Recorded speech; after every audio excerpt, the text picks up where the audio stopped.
Hello dear friends, channel green ভিউয়ে আপনাদেরকে স্বাগতম।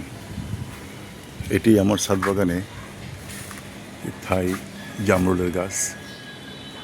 এই গাছের ভিডিও আমার চ্যানেলে দেওয়া আছে। সেখানে এই ফুল আসার পূর্বে আমি ডাল ছাঁটাই করে দিয়েছিলাম। ডাল কেন ছাঁটাই করেছিলাম সে বিষয়ে আমি সেখানে বিস্তারিত বর্ণনা করেছি। এখন ফুল আসার পরে আমি যখন ছোটো ছোটো ফল দাঁড়ায় তখন আমি ফলগুলোকে ব্যাগিং করি।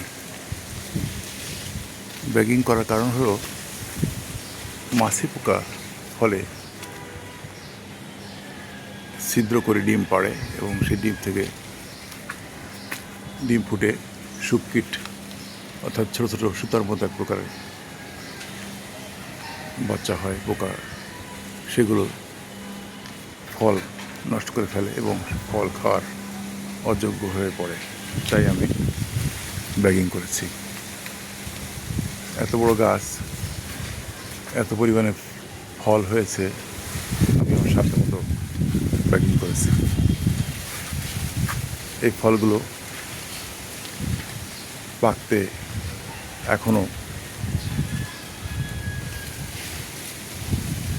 30% বাকি।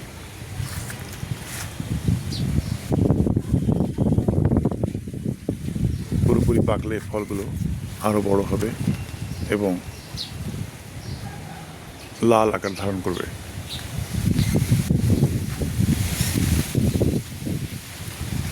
যখন পাকবে পুরোপুরি তখন আপনাদেরকে আবার আমি ভিডিও দিব। দেখুন গাছটি কত বড়।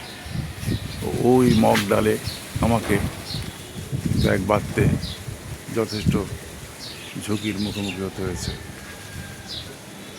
তারপরেও আমি মই দিয়ে আমি ওখানে বেঁধে দিয়েছি, কারণ ব্যাগ না বাঁধলে ফল রাখা মুশকিল। বিভিন্ন পাখিতে তো নষ্ট করেই এবং পোকায়ও নষ্ট করে ফেলে, যেগুলো খাওয়ার একেবারেই অযোগ্য হয়ে যায়। গাছটির বয়স 4 বছর হয়েছে। দুবার ফল হয়, একবার শীতকালে, একবার বৃষ্টি সিজন শুরু হওয়ার পূর্বে হারভেস্ট করা যায়। অত্যন্ত মিষ্টি এই জামরুল। সাধারণত থাই জামরুল যেগুলো মার্কেটে আছে সবই খুবই মিষ্ট, তার ভিতরে কম বেশি থাকতে পারে।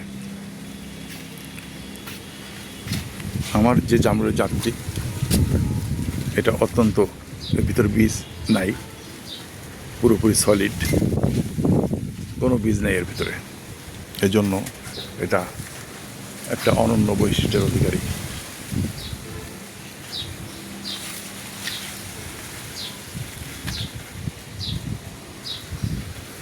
কংক্রিটের চৌবাচ্চায় গাছটি।